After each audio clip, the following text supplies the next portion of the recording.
Hi everyone, my name is Mairin Peck, and the title of my presentation is Ecuador's Yasuni ITT Initiative, a case study on changing climate change mitigation narratives. So I'll start with a little background. Yasuni National Park is a UNESCO World Biosphere Reserve located in eastern Ecuador, and its northeastern tip includes Ixpingo, Tambococha, and Tiputini oil fields, or ITT for short. There are 650 different tree species in 1 hectare within the park. That's more than all the US and Canada combined. There are also 600 bird species in the entire park, and in addition to this incredible ecological diversity, the park is home to 2 indigenous tribes living in voluntary isolation. So the Yasuni ITT initiative was proposed at a 2007 UN meeting by Ecuador's president, Rafael Correa.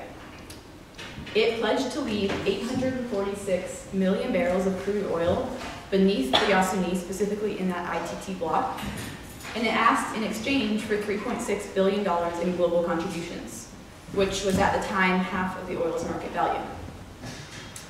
The initiative anticipated 3 benefits: protection of indigenous groups living within the park, prevention of 407 million tons of carbon dioxide emissions from the burning of fossil fuels, and preservation of the immense biodiversity in the park.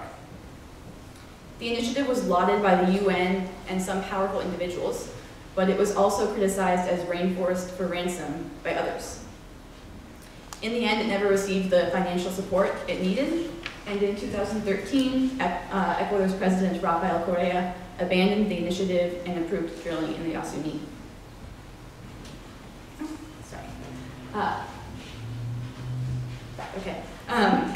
So for my analysis, I chose to look at the principal narratives employed in the Yasuni initiative as advanced by Rafael Correa and the Ecuadorian government.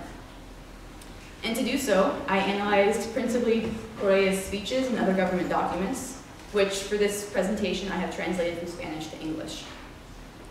The 3 narratives I identified are common but unequal responsibility for climate change, a reconceptualization of value, and Ecuador as martyr and revolutionary.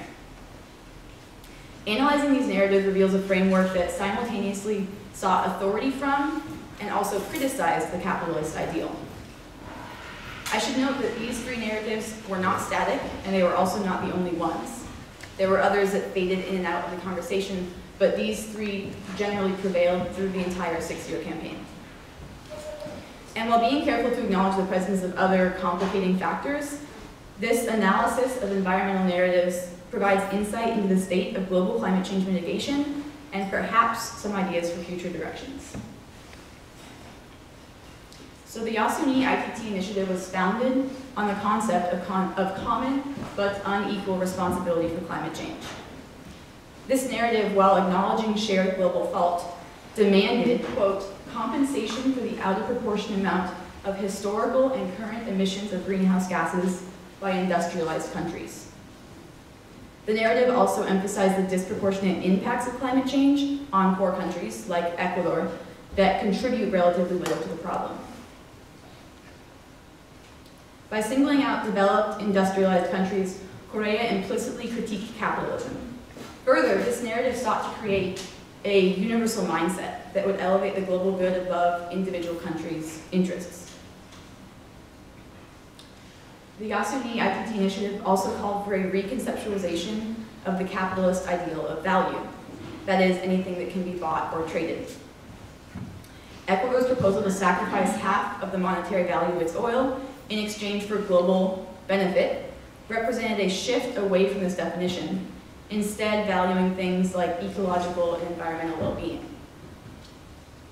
Importantly, Ecuador asked that the rest of the world embrace this shift as well. This narrative is an example of one that evolved greatly throughout the 6-year campaign. Rafael Correa initially leveled bold criticism against the Kyoto Protocol, which was a 1997 international agreement to reduce carbon emissions that worked within the capitalist framework by creating carbon markets. And the Yasuni initiative was originally presented as a sort of moral alternative to the Kyoto Protocol. By asking countries to work outside carbon markets and the capitalist system to prevent emissions in the first place.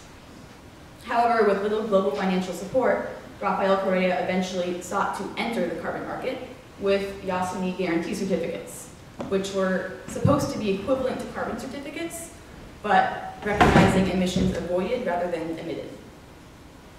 Whether Correa's changing attitude was driven by hypocrisy or a desperate attempt to fund the Yasuni ITT initiative, one thing is clear. The initiative's attempt to redefine value and convince powerful countries to operate outside of capitalist-inspired carbon markets did not prove successful.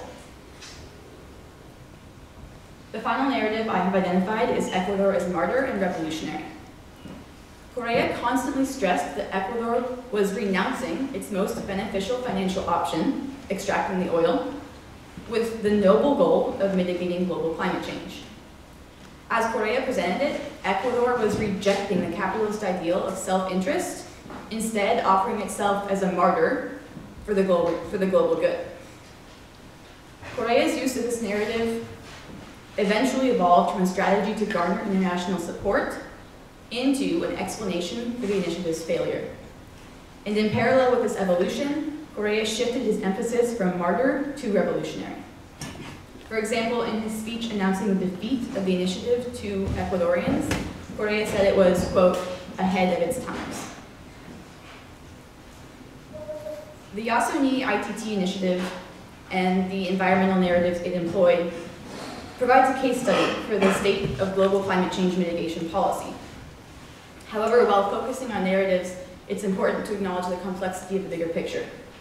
Political relationships, economic situations, and other global and local issues played into this initiative's failure. Nonetheless, we can draw some implications from this case study.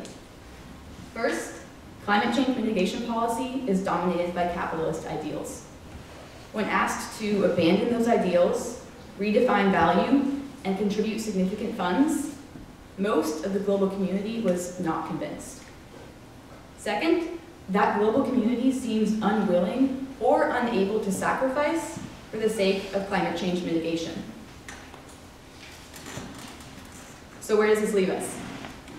Eric Swingendale writes about the post-political frame of climate change. He discusses the, quote, perceived inevitability of capitalism in a market economy as the basic organizational structure of the social and economic order, for which there is no alternative.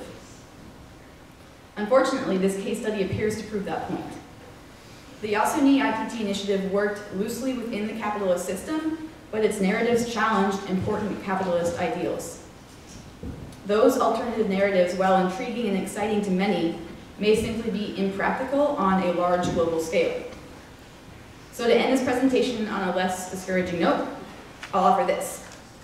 Perhaps these alternative environmental narratives, at this point in time at least, would fare better on a smaller scale, a local scale.